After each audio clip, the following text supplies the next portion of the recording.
Ronaldo jamiyat uchun juda xavfli deb e'lon qilinganini eshitdingizmi?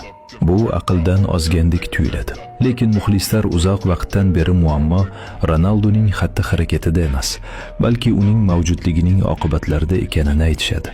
Ronaldo bir necha jihatdan xavfli. Birinchidan, oddiy erkaklarning o'ziga ishonchi uchun. Chunki 40 dan oshganida u qarish shaxsan undan kechirim so'rab ketgandek ko'rinadi. Ikkinchidan, himoyachilar uchun. Ular hali ham uning yugurishlari, sakrashlari va zarbalaridan keyin tinch uxlay olmaydi.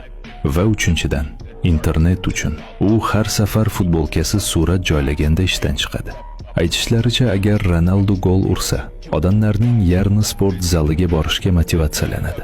Ikkinchi yarmi esa u bilan taqqoslashdan tushkunlikka tushadi. Aynan shuning uchun muxlislar u allaqachon jamiyat tinchligiga tahdid bo'lganini aytishadi.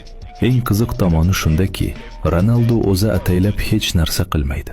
U shunchaki mashq qiladi, maydonga chiqadi va yana hammaga uning standartlari umuman odamlar uchun emasligini eslatadi. Shunday qilib internetga ko'ra Ronaldo xavfli emas, chunki qoidalarni buzadi, balki uning turmush darajasi allaqachon atrofdagilarning ruhiyatini buzadi.